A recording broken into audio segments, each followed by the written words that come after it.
Mesdames, Messieurs, chers internautes de la SDTV, c'est un plaisir de vous recevoir dans votre émission Expression Directe qui a le plaisir de recevoir Moustapha Guirassy, ancien ministre porte-parole du gouvernement sous le régime de Wade et ancien maire de Kédougou, député à l'Assemblée nationale, diplômé en ingénierie, en ingénieur génie civil, électrique plutôt, à l'Université du Québec au Canada, diplôme aussi en administration des affaires, université à l'Université toujours du Québec à Chicoutimi au Canada. Monsieur Guirassy, bonjour. Bonjour.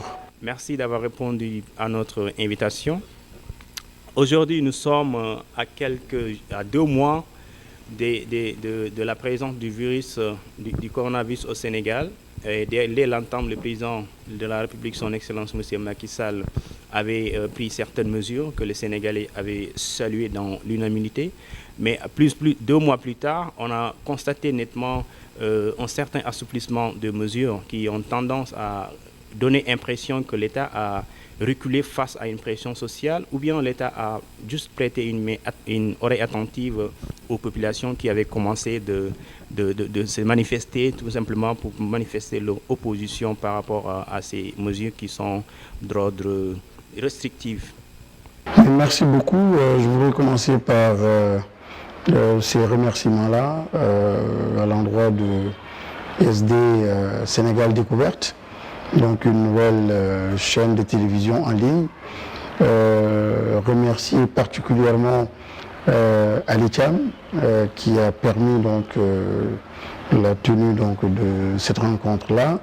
Ali Thiam qui est un ancien de l'IAM, diplômé de l'IAM. Ali Thiam qui s'était déjà distingué à travers les mouvements associatifs donc au sein de l'établissement, à travers aussi son entre-gens, son esprit très entreprenant et qui peut-être a débouché sur tout ceci. Je voudrais vraiment, de façon solennelle et au nom de toute la communauté iamoise, le féliciter et le remercier. Votre question est importante. Et nous vivons un contexte de confusion. Et ça ne devait pas être le cas. Le président Macky Sall et l'État du Sénégal, le gouvernement, ont eu ce que les prédécesseurs n'ont presque jamais eu, en tout cas rarement eu.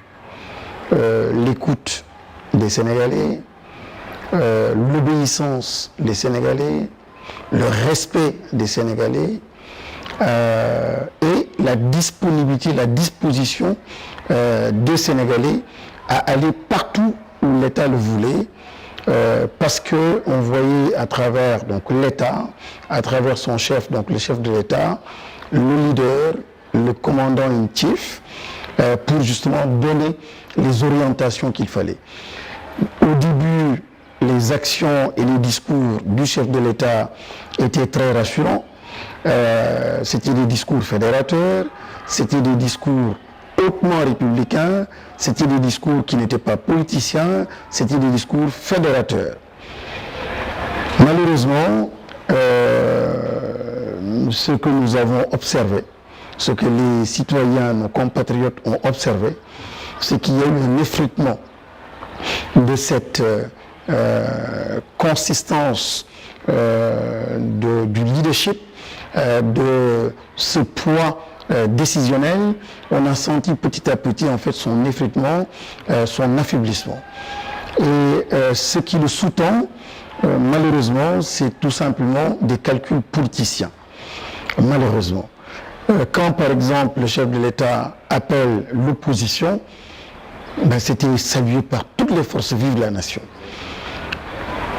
Mon problème, c'est que par la suite, je n'ai jamais vu le chef de l'État reconsulter l'opposition par rapport à d'autres questions qui me semblent être essentielles. Parce que la première rencontre était une rencontre juste de communication. Il fallait rassurer le peuple, rassurer les Sénégalais, et il recevait l'opposition, nous l'avons vu donc sous les caméras, au Palais de la République. Mais par la suite, le travail devait commencer. Travailler veut dire les rencontrer sur des questions essentielles liées à l'économie, liées à la santé, liées à l'éducation, liées aux questions alimentaires, liées aux questions de distribution des vivres, liées aux questions simplement de management de la force Covid. Donc ces questions-là devaient être des questions débattues en permanence avec les chefs de l'État. Qu'est-ce qui a empêché Un calcul politicien qui malheureusement montre ses limites. Il fallait montrer aux Sénégalais qu'on joue la carte de la participation, la carte de l'ouverture, mais une fois les clichés, les photos passées, les caméramans passés, lorsqu'on pense avoir capitalisé sur quelque chose, on referme les portes et on continue de fonctionner donc à l'ancienne, avec simplement ses amis, avec sa bande donc d'amis, et malheureusement un pays ne se gère plus comme cela. La situation est complexe. Dans le monde, elle est encore beaucoup plus complexe dans des pays africains, des pays pauvres comme le nôtre. La situation est complexe d'un point de vue sanitaire. La situation est complexe d'un point de vue économique. La situation est complexe d'un point de vue social. À tout point de vue, la situation est complexe. Quand on fait face à de pareilles situations, il y a une seule attitude à avoir, c'est l'attitude très responsable, l'attitude politique mais pas politicienne, et l'attitude vraiment d'être dans une posture où chaque talent, chaque intelligence dans votre pays, vous essayez en fait de capter cette intelligence-là pour globalement favoriser l'émergence d'une intelligence collective. Et c'est avec cette intelligence collective, pour des décisions collectives, c'est en ce moment que vous pouvez espérer transformer positivement les choses. Malheureusement, on a vu en fait que les décisions étaient prises en solo. Donc cette page-là, qui avait bluffé tout le monde, qui avait impressionné tout le monde, de enfin un président très ouvert, qui parlait à Sonko, qui parlait à Guirassy, qui parlait aux autres. Je dis aujourd'hui, malheureusement, on voit qu'il y a une rupture de dialogue dans l'effort de réflexion, dans l'effort de concertation et dans l'effort de prise de décision collective pour justement amener le peuple sénégalais à moins souffrir de cette crise-là, de cette pandémie. Donc, c'est regrettable. Et nous avons vu aussi les limites d'une décision qui était une décision politicienne, prise il y a quelques semestres ou quelques mois, c'est-à-dire la suppression du poste de Premier ministre. On voyait bien que c'était des calculs politiciens, mais à l'époque, on disait bien que la complexité, encore une fois, des décisions, la complexité de la situation que nous vivons, un président de la République, même si nous sommes dans un régime présidentialiste, il fallait quand même un tampon, il fallait un chef d'orchestre, donc un Premier ministre, pour une coordination beaucoup plus importante, beaucoup plus efficiente des activités donc, du gouvernement. On a vu là aussi qu'il y a une cacophonie extraordinaire, des discours qui sont divergents, des discours de ministres qui sont tout de suite cassés par le chef de l'État lui-même parfois. C'est l'exemple d'un ministre de l'Éducation nationale qui s'engage, qui est sur le front, et bon, 24 heures avant, le chef de l'État donc fait son communiqué pour dire qu'on revient sur cette décision. Et pas mal d'autres décisions ont suivi à peu près donc le même destin, et c'est vraiment regrettable. Donc encore une fois, il faut regretter l'attitude donc du chef, et ce n'est pas trop tard, parce que la situation que nous vivons n'est pas une situation exclusivement réservée en fait au président, à son gouvernement. Nous souffrons tous. C'est pour ça que je profite de votre émission pour lancer un appel au chef de l'État. Ce n'est pas trop tard. On peut faire des erreurs, surtout dans de pareilles circonstances. Il est difficile de tout maîtriser. C'est une pandémie qui n'était pas prévue, c'est une crise qui n'était pas prévue, qui n'était pas attendue. Donc on peut pardonner. Les Sénégalais pourront pardonner et pourront même comprendre le chef de l'État. Mais il faudrait juste qu'ils comprennent ce qui s'est passé, qu'ils ferment cette porte-là de la cacophonie et qu'ils reprennent langue avec les forces vives de la nation. Reprendre langue avec les forces vives de la nation veut dire parler naturellement avec l'opposition, mais ce n'est pas le plus important, mais parler aussi en fait avec les scientifiques, Aujourd'hui, quand on parle de guerre sanitaire, quand le président parle de guerre sanitaire, mais il doit mobiliser ses généraux. Et dans le cas d'espèce, les généraux, ce sont les doyens de faculté de santé, donc à l'université, ce sont tous ces anciens ministres de la santé qui devaient aujourd'hui être autour du président. C'est tous ces médecins, c'est tous ces scientifiques qui pourraient aujourd'hui aider donc le chef de l'État dans la prise de décision. Donc à côté de lui, c'est moins des ministres qui sont peut-être très politiques, plus politiques, et c'est normal, mais c'est plutôt en fait ceux-là qui pensent autrement et qui peuvent avoir un impact beaucoup plus positif sur les décisions du chef de l'État. Donc encore une fois, nous sommes, comme lui-même le dit, en période de guerre sanitaire, en situation de guerre, on mobilise ces hommes. Et je fais une parenthèse. Je suis en même temps dans la pédagogie, dans l'académie.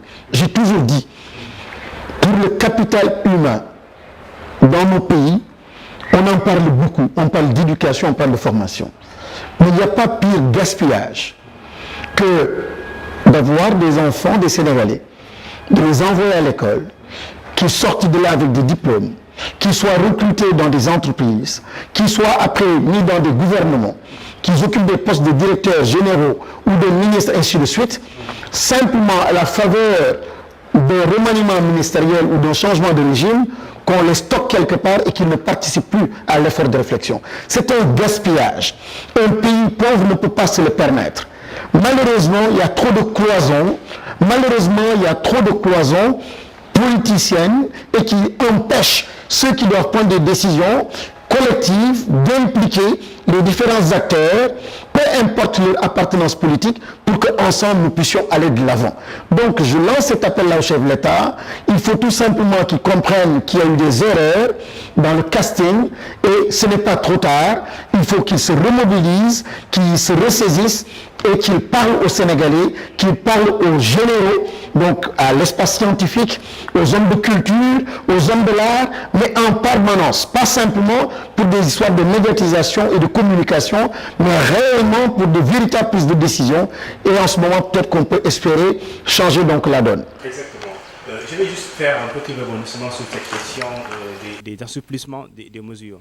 Parce qu'ailleurs comme en France, on a vu le président Macron interroger le conseil scientifique de France pour pouvoir décider de l'ouverture ou bien de l'ouverture ou non des classes. Mais ici, au Sénégal, on a constaté nettement qu'au lieu que cette décision, qu'elle soit une décision scientifique, elle a été une décision purement politique.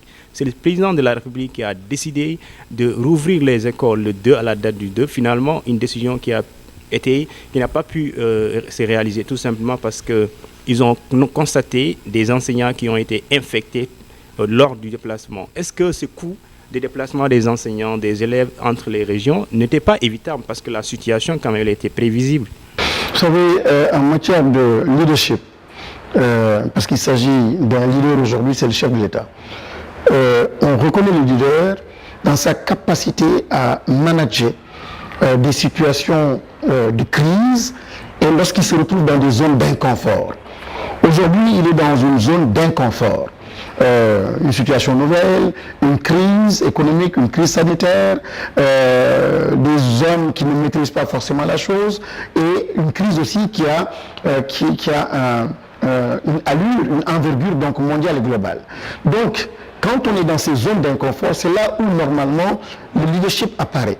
La capacité à prendre des décisions fortes et à mobiliser toute son équipe autour justement d'un idéal, c'est en ce moment que ça apparaît. Et vous avez raison.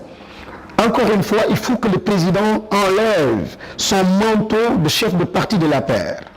Il faut même qu'il enlève son manteau donc de politicien et qu'il soit un stratège, un fin stratège. Mais vraiment qu'il conjugue avec l'histoire. Il a une opportunité extraordinaire de faire l'histoire de ce pays et même de faire l'histoire de l'Afrique. Il ne faut pas qu'il rate ce coche. Et comment? C'est simplement qu'il comprenne que le monde a changé et que le Covid et cette crise a amené d'autres acteurs à monter en puissance. J'ai toujours dit qu'il y a eu plusieurs lieux de production de sens. Avant, l'État n'était même pas écouté. Les jeunes n'écoutaient pas l'État. Les religieux n'écoutaient pas l'État. Les bonnes femmes n'écoutaient pas l'État. Mais rarement on a autant écouter l'État. Donc les derniers mois, et on attendait toujours la sortie du chef de l'État parce que c'était une sortie qui était importante. Il ne fallait pas perdre cela et malheureusement, il l'a perdu. Mais ce n'est pas trop tard, il peut. Et nous devons tous l'aider pour qu'il reprenne encore le bateau. Sinon, le bateau coule actuellement. C'est lui le chef. Deux, il faut qu'il comprenne que la crise a fait émerger aussi d'autres lieux de production de sens. Aujourd'hui, les scientifiques, on ne les entendait pas avant. Mais un professeur Seydi, un Bousso, n'importe qui, n'importe quel jeune aujourd'hui, citoyen, compatriote, connaît en fait ces figures-là scientifiques. Et il y a quelques mois, quelques années, il n'était pas en fait bien connu. Donc c'est pour dire que le sens, la signification des choses, le leadership, il est éclaté et on peut le retrouver dans ces domaines. Il faut donc que les chefs de l'État puissent aussi écouter de façon plus organisée, mieux organisée, ce cercle donc des scientifiques. Et encore une fois, il ne s'agit pas que du professeur Seydi, du professeur Bousso ou Mboup, il s'agit bien sûr de toutes ces personnes-là, de tous ces acteurs, dentistes, le corps médical entier. Je pense qu'il y a moins ces anciens ministres, ces anciens acteurs dans les différents cabinets, il faut absolument les mobiliser. Donc il n'a pas réussi, il y a cette cacophonie. Il y a eu ce changement de date par rapport justement à la rentrée.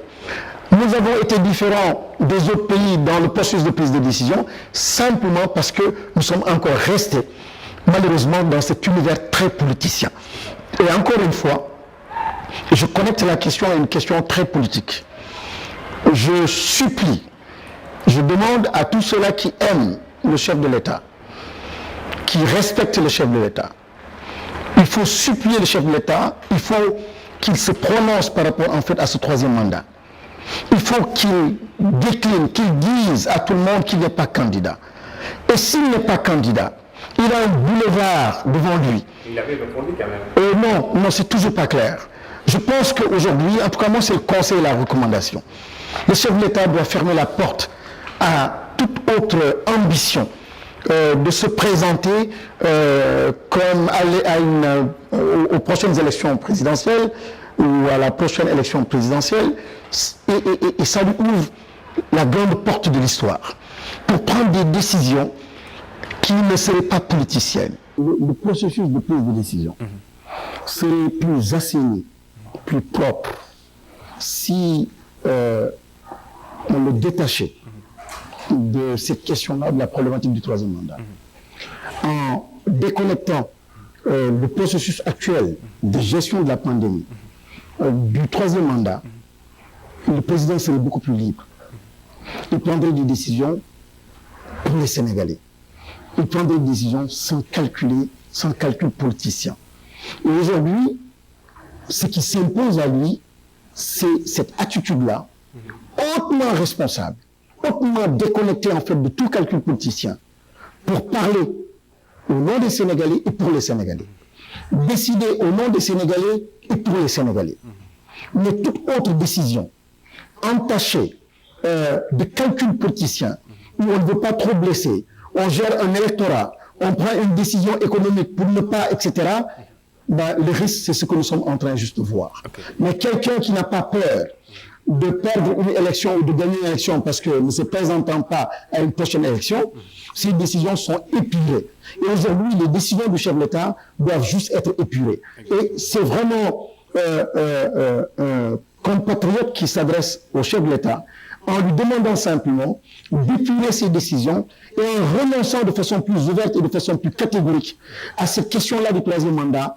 Il verra lui-même qu'il sera beaucoup plus à l'aise et que pour les 2 prochaines années qui restent, non seulement pour la pandémie en question, les décisions seront plus propres, mais pour le reste aussi, il permettra au Sénégal d'être sur une rampe de lancement extraordinaire. Ok, mais revenons un peu sur ce qui peut être comme conséquence de ces assouplissements, parce que demain, le 7 juin, le transport interurbain va reprendre son cours. Ça veut dire que les déplacements seront plus en plus nombreux. Donc, il sera un peu difficile pour l'État, en tout cas, de pouvoir maîtriser toutes ces personnes-là qui vont se déplacer de région en région, de département en département. Même si aujourd'hui, on dit que le couvre-feu leur est remonté jusqu'à 23h. Est-ce qu'à ce niveau, n'y a pas des risques énormes que courent les populations. Je parle des risques de contamination et de propagation rapide du virus. Je suis d'accord avec vous, il y a d'énormes risques. La cacophonie à laquelle nous assistons, le processus de prise de décision très peu efficient, très peu efficace, installe un danger partout. Dans les écoles aujourd'hui, heureusement ou malheureusement, donc cela a été arrêté, stoppé net, mais c'est une catastrophe. Avec les transports urbains, même si économiquement ça peut permettre justement une relance de l'activité économique, mais quelque part aussi d'un point de vue sanitaire, il y a des risques énormes. Alors, les deux étaient conciliables. Les deux étaient conciliables, c'est-à-dire que on pouvait bel et bien reprendre le transport interurbain, mais aussi gérer simplement le protocole donc sanitaire pour amoindrir les risques, les limiter. Mais pour cela, encore une fois, il fallait justement, dans le processus de prise de décision, mettre en place une intelligence collective, une décision collective, embarquant tout le monde, impliquant tout le monde. Et là, c'est certain qu'on aurait quelque chose de beaucoup plus épuré et de beaucoup plus intéressant. Donc, je suis d'accord avec vous qu'il y a un problème. Malheureusement, c'est parti. C'est demain, ça va démarrer. Et bon, on demande à tout le monde de mettre le masque. Mais aujourd'hui, on voit déjà ce qui se passe par rapport à ces masques-là. C'est qu'il y a une banalisation de la crise. Je l'ai dit l'autre fois, une banalisation à deux vitesses d'ailleurs. Une banalisation d'un point de vue spirituel que je déplore. Je dis, on est musulman ou chrétien ou on ne l'est pas. Et quand on est musulman ou chrétien, ce qu'on appelle le bala, une épreuve qui nous est envoyée par Dieu, je dis, moi en tant que musulman, je le perçois comme une épreuve et cela exige de moi un repentir, un autre comportement pour dire plus jamais ça, en termes d'attitude, de comportement et réellement d'introspection. L'autre aspect qui est un aspect purement sanitaire, c'est justement une banalisation qui devrait, malheureusement, qui va encourager certains à ne plus respecter ces gestes barrières-là. Donc, la banalisation, à partir du discours du chef de l'État, et c'est pas certainement ce qu'il a voulu dire ou faire, mais les conséquences de cette cacophonie et les conséquences du discours, c'est justement de part et d'autre qu'il y ait une banalisation en fait de la chose, et l'impact, il est là. Donc, un impact terrible sur la santé, et un impact aussi terrible sur l'économie. Même si ces décisions-là ont été prises pour relancer l'économie, mais il y a un revers, un retour de bâton, c'est-à-dire que avec l'avancée et la montée donc des cas, on risque tout simplement d'avoir encore un impact négatif donc sur l'économie, que Dieu nous en préserve. Mais donc il y a tous ces risques-là. Encore une fois, sur ces questions, je ne veux pas être alarmiste. Et il ne faut pas qu'on soit alarmiste. On n'a aucun intérêt à apeurer le général. Aujourd'hui, nous sommes en situation de guerre. Ces histoires politiciennes, ces histoires de camps n'ont pas de sens. Il y a un chef de guerre, c'est le chef de l'État. Opposition comme majorité, société civile. Normalement, nous devons tous être derrière le général. Donc, aucun intérêt à appeler le général. Mais j'interpelle le général en lui disant de faire attention et de mobiliser les forces vives et de parler à ceux-là qui peuvent l'aider, qui doivent participer au processus de prise de décision. C'est un point. L'autre point aussi, demander à ce général-là de faire attention par rapport au vaccin, par rapport à ses engagements vis-à-vis de l'international.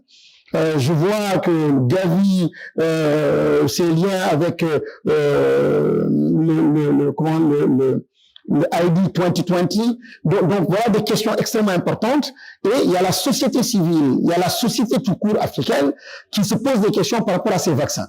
Lorsque un Bill Gates demande des certificats numériques, quand on vaccine quelqu'un, qu'il puisse te contrôler partout où tu entres, même dans tes toilettes, qu'il puisse tout contrôler, le monde va vers ça. Alors donc, il faut que le chef de guerre que nous mettons devant soit très attentif et revienne constamment vers justement le cercle de prise de décision, puisse en débattre et que les décisions soient des décisions collectives. Encore une fois, la donne a changé, le contexte a complètement changé, la pandémie a complètement modifié la structure du milieu de prise de décision ou du cercle de prise de décision. Il faut absolument que le chef de guerre donc en prenne conscience pour que l'impact dans une semaine, 2 semaines, et au-delà, dans une génération, 10 ans, 20 ans, ne puisse pas être un impact trop négatif donc sur le peuple africain, le peuple sénégalais en particulier.